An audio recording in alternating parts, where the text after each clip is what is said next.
All right, you all, we have been working on healing during the month of September. So last week we talked about allowing community energy to help us heal. Have y'all been thinking about that or working on that a little bit? Some of you have.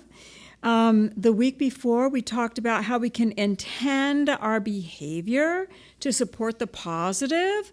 Have we been working on that? Okay, more on that one. That means those of you that haven't been doing community, you need to hug your neighbors, okay? And then the first week, Cheryl did a beautiful job on keeping our thoughts filled with love. Yes. Thank you.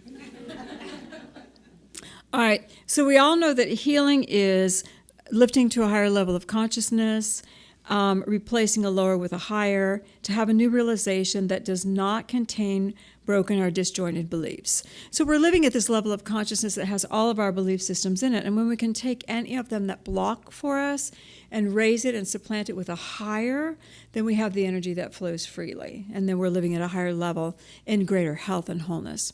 So we're talking about healing with joy today. We knew how to be joyful when we were little kids. Most of us, before we got programmed. But have you ever seen a child who starts to laugh and then they start to giggle and then it's all over? And you just see their essence just flowing and they're so happy and they're just like laughing. And doesn't it make you laugh? Yes. When they do that, what they're doing is they're breathing in the energy of the moment. They're taking into their little beingness what has been given to them or offered, and they're just delighting in it. And so they're taking energy in. Joy is what we deem joy as. We deem it as a sense of pleasure, happiness, but really it's about being filled with light. Joy is really about being able to be full and overflowing with life force and life essence. Does that make sense? All right. So the things we affiliate joy and happiness, delight with, are moments that we're able to receive energy into our being. You can just sit with that for a second. Those moments that you felt very joyous, it has been because you were able to assimilate energy that was around you. Everybody with me? All right. So now we're going to talk about what we typically affiliate joy with so we can start healing. Remember, lifting to a higher level of consciousness. All right. So most of us affiliate joy with happiness, and most of us have a list of things that when we do achieve and receive, we will be happy. You're all aware of that? When this happens, I'll be happy. When that happens, I'll be happy. Do you realize you do that? When I get the perfect job, I'll be happy. When that mate comes, I'll be happy, blah, blah, blah, blah. So we want to look at that just a little bit. Can you all understand that you do that? We are taught to do that. We are taught to place this sense of expectation outside of self, and so it forces us to move toward it, and if and when we achieve it, then we can receive it, and then we can relax and be happy. The problem with that is the ends and the means are the same. How you approach any situation is actually how you're going to be when you arrive there. Do you understand why I say that? So the energy that you invest in something, in anything, a goal or anything, when you get there to achieve whatever activity you wanted, you will be in that same vibration emotionally. Let's make a simple example. You need to cook something, and you don't have the ingredients, and you're like, I have to go to the store. I go to the store. I buy what I need, I come back. Now, was there any pleasure or joy in achieving that goal? No, because as we arrived, as we achieved, and what do you think our dish is going to be like? It's going to have that vibration in it. And that's the same with everything. When we fret over something and we push it or fret or worry, then when we get there, we're not calm and at peace, are we? There's still worry, there's fret around it. The ends and the means are the same. Where's the joy? Think about relationships, how you approach those. Think about how you approach paying your bills. Does anybody still grumble when you pay your bills? Okay. If you do, learn to say, oh, thank you, electricity. Thank you, heat, you kept me warm. Learn to have a more positive approach. So as we hit this with our bills, our relationships, politics, grumbling, Okay, as you do that, what's going to happen with the end result? You're still going to grumble. Doesn't matter what's going to happen. Do you hear what I'm saying? So, also, just be aware of it. Do I need to pepper you with any more examples? Thank you. Okay. So the ends and the means are the same. The other thing that happens when we are happy when, I'm going to be happy when this happens. Normally what we're doing is we're not really spending too much time focusing on what we want. We're focusing on what we are missing and what is wrong. You guys with me? So Spirit gave me a lot of information about this, so this must be somebody's issue. I don't know whose it is.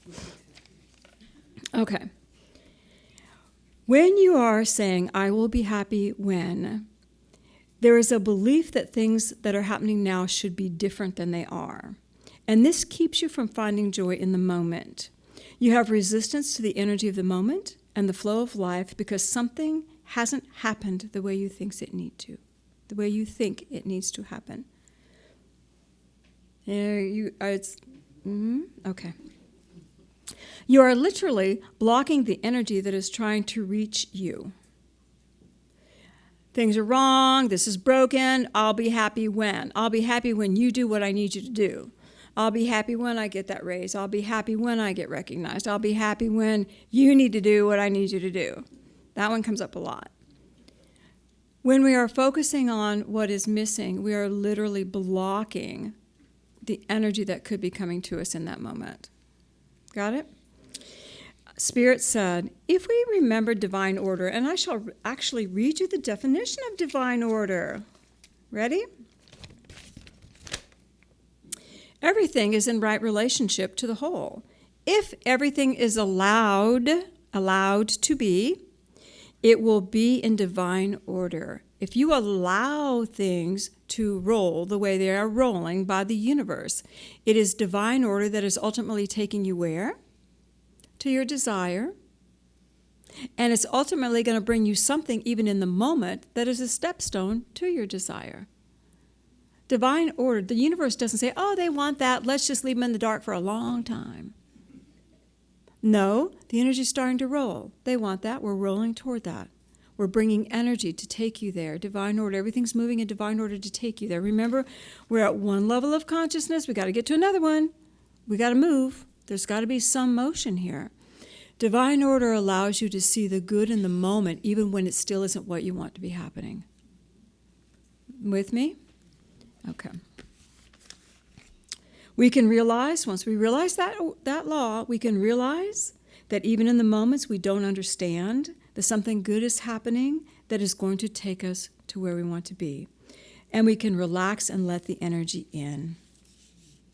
If we look for it and embrace it, it becomes much greater than possible, and we can breathe in the benefit instead of being in resistance to it. How many of us go through things that are happening to us, we don't like it, and we're in resistance to it? How much good can come to us? Okay. How happy are we? No. So, we want to move into understanding order. Something in here is happening for my good. So, this is an example that they mentioned. There are some couples, you may resonate or you may not, but you may have known someone. There are some couples who lose their spouse either through divorce or death. There's a separation. And the partner that lost the spouse becomes aware of the one that was lost is now perfect. They could barely tolerate them when they were there. But now, oh, they were so nice, they were so loving, they were so kind to me. While they were there, they focused on what was wrong with them. You're not doing this, you're that, you're the other. Do you hear? And so all of the good that the spouse brought to them, they could not receive. Do you hear what I'm saying? And yet they can see it now. I see it so clearly, so clearly. When you look at that energy, though, can they receive it now? No, because they are idealizing what once was, and they're looking at what is now missing. So they're still doing the same thing. They're focusing on what isn't working. Do you hear? They can now see it, but they can't bring it in any better than they could before. Aren't we comfortable in staying in that space of this is not working? Okay. Does anybody relate to that? All right. Then they said, in order to realize that you're not where you need to be, it's a beginning step in realizing where you can be and where you're going. The next item on our little list is someday. I'm going to get it someday. Someday it's going to happen. Someday equals far away. Do you realize that? Someday is far away. Someday is I'm not investing energy in it. Someday is I will be happy someday. One day, someday I'll be happy. That's far away. Do you hear? Instead of saying, that is a goal and I am on my way to that goal. Even someone like a young person here, Samantha's a baby. So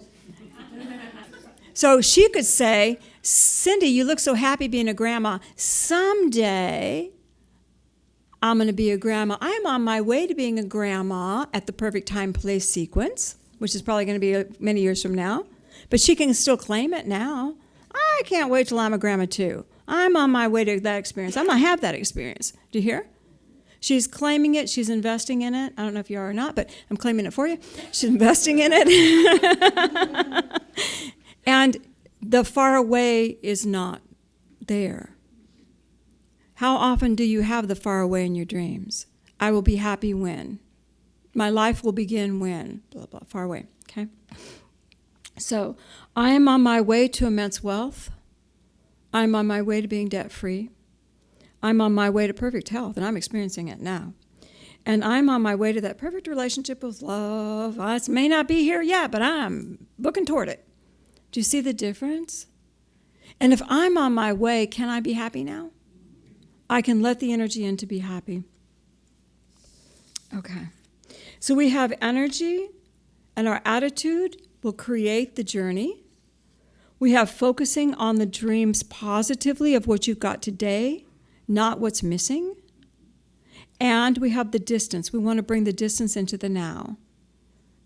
You see how we've got little steps? We're eliminating the blocks to joy.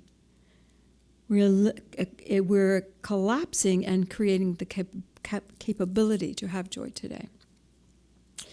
All right. Joy is linked to our desires.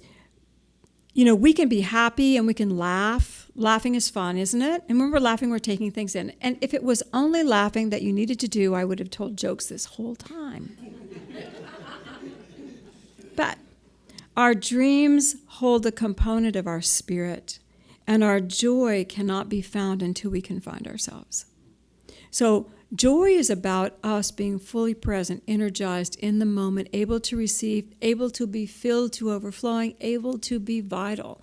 Think of the moments that you felt complete joy. It wasn't because of a thing necessarily. I mean, you might feel joy at achieving things, but it was because you felt full. You felt alive. And in that consciousness, no one takes your joy, do they? Nothing can eliminate that. That's a state of beingness. So it's about being filled with light. When I started metaphysics, I was very surprised. This was a new concept to me. This is, of course, many years ago.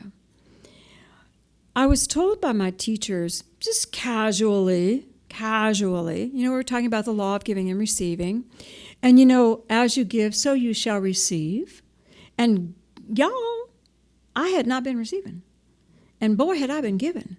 You know, I've been given my entire life. I gave. But I hadn't been receiving. And I went, well, what's up with that? And they said, you know, Cindy, there is a storehouse in the ethers of your good. And all that you have given that you could not receive because you were going, no, not yet, is being held in a storehouse for you. And I went, what? And they're like, yes, there is a storehouse of your good. And I went, that sucker's going to be packed to overflowing. And then they taught me to call forth the good into my life. I now call forth all the good the universe has for me. I now call forth all the good I have amassed in any lifetime that I could not receive. Maybe I had a great lifetime and got cut short. I got all that coming. I'm going to call forth all the good. Do you hear? And I played with this, not really knowing what I was doing, but I played with it. But in Love Without End, I didn't bring it, and I was going to bring it, but I didn't. In Love Without End, Jesus is talking to Glenda, and he talks about the adamantine particles of creation. And he says, you have beautiful energy that you give out to the world. It's yours, and it comes back to you.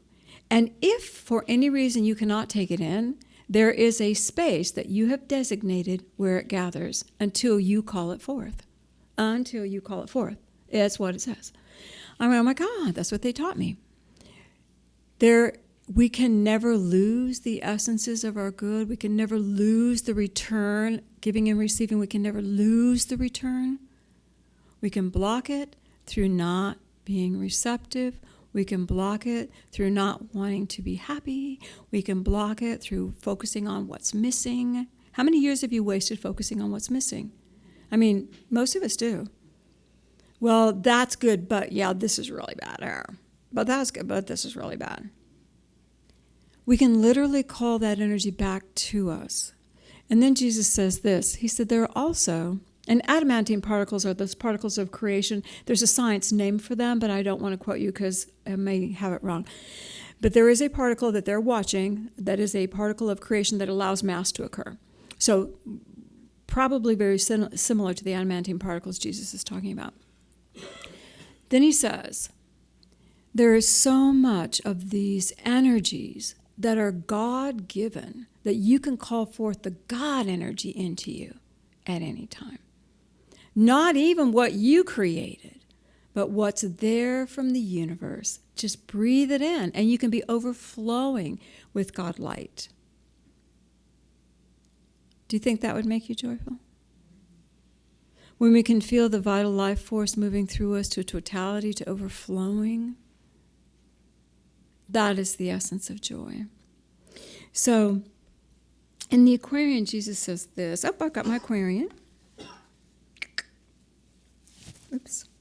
You know, we don't read about joy much in the Aquarian or the New Testament. They rejoice, but rejoicing is really about giving praise and thanksgiving. Joy, the pure essence of joy, is really not addressed overly much in either book. But this is a chapter that we talk about a lot, where Jesus is talking to a people that feel oppressed. And he says, cease to seek for heaven in the sky, open up the windows of your heart, and like a flood of light, a heaven will come and bring a boundless joy. Joy. In Luke, which we talk about at Christmas, the first thing the angels say to the shepherds when they appear at the birth, fear not, I bring you good tidings of great joy. A connection of spirit with us, a connection with the divine with us. From Jesus' birth, the divine connection, and from this moment, he's asking the individuals to connect. When we can open our hearts and connect with the divine, and let that energy move into us, what can we feel? And how often do we go to God not with a desire to be filled with love, but with a desire to complain about what's not working? In case you didn't notice God. Calling forth our good and all the love that is trying to find us. That opens the receptivity. Could we start? Do you guys ever grumble? Does anybody grumble out there? Never. How many? Okay, I am going to ask you a hard question. You guys raise your hands out there too. Raise hands. How many of you grumble about something on a daily basis? Okay, that's most of them. I don't know about you guys.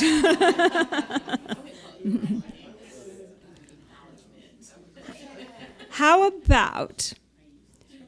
about going forward, and instead of the next time you want to grumble about anything, You can do one of two things. You can say, God, or I would do both. God, show me the good that's here for me right now. And I'm calling forth from the storehouse all that I've amassed from any lifetime to put me in a space of joy. Calling it forth. And when you call that forth, you may even be lifted out of the situation you're in that you're grumbling about. But we have to stop looking at what's not working if we're going to really find that space of joy. Jesus teaches that by your love you are known. We all have a vibration from our hearts that is specific to us. Science proves it, studies. We're specific. When someone walks behind you and you don't know, can't see them, and you know them, you'll recognize who it is. You can feel who it is. You know their vibration. Our unique vibration of love is here to grow and to be shared with the world. But our unique vibration of love can only shine 100% when we are filled in the presence of energy that makes us happy with our lives, with ourselves, with our beingness. We can be fully present as self. This is when we can really have joy. And then when you have joy, be you. Just be you. Be who you are. I had to sit in on David's class when they were taking a test last week, and you know me, I'm happy to sit in on test day. Fun for Cindy. I'm happy. I'm singing and humming, and one of the students looked up and said, can you not?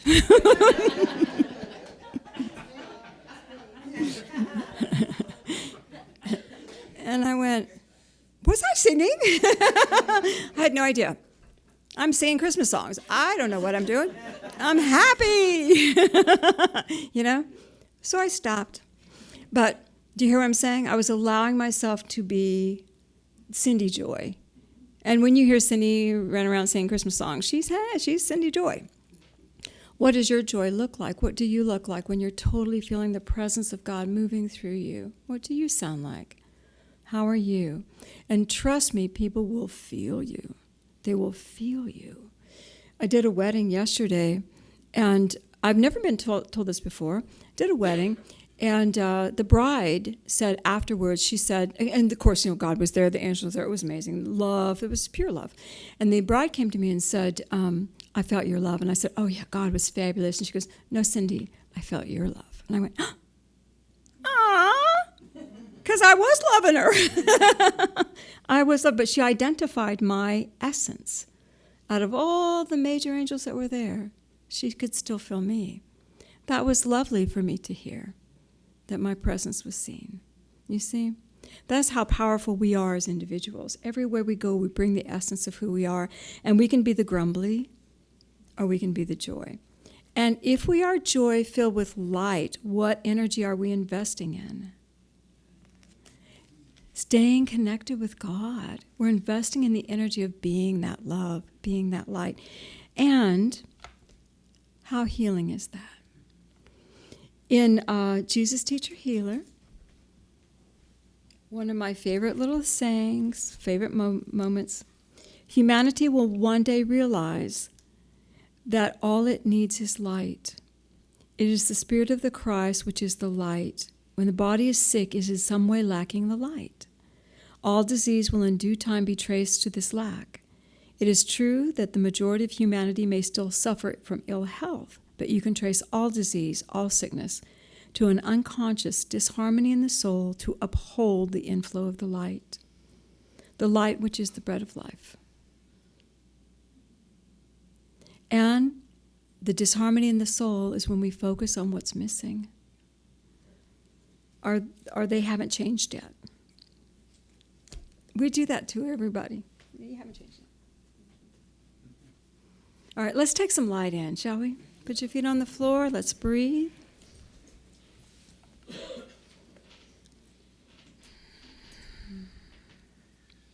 Father, Mother God, we open our hearts.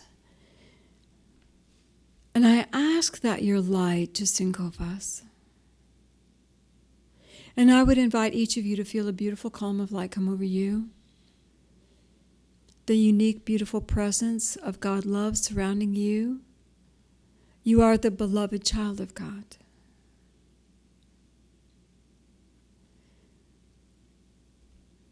Let your focus go to the energy field and let your focus feel your own body. Feel the energy. Just feel the vibration. Maybe you sense a color. Lift up just a little bit. Let's lift up the column of light just a little bit so you can see it more clearly and feel the vibration of who you are. And if you can, say, I'm open to receive the good the universe is bringing to me in this moment. I'm open to receive the good the universe is bringing to me in this moment.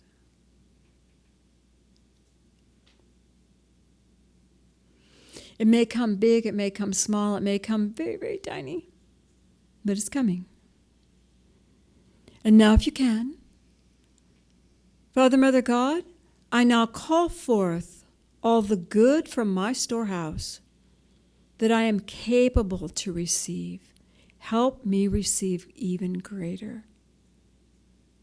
I now call forth all the good the universe has for me that I've amassed in any lifetime. All that I can receive and greater, I call it forth now. And now feel your energy field.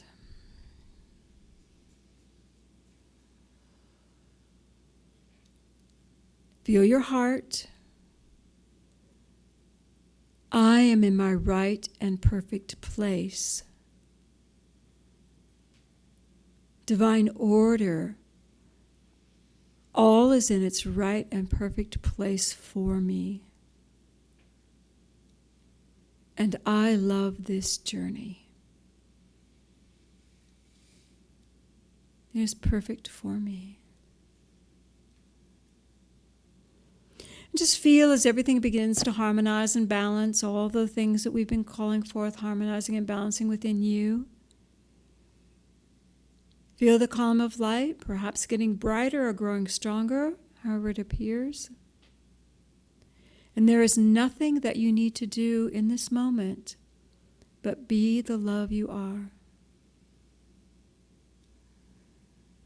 And Father, Mother, God, we thank you that we can be filled with your light, be filled with your love. So we call forth even greater of your light to fill us.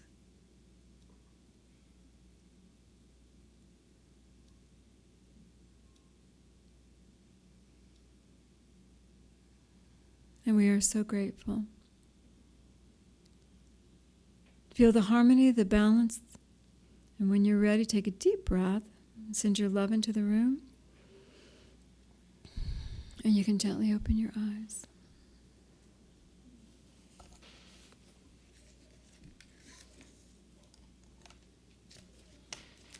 Well, I believe for some of us we have massive homework. And if you don't feel like you can gather your own energy that's coming back to you, at least gather the divine. That comes to you without condition. Are you ready? We healing? Yes. Say, yay, God.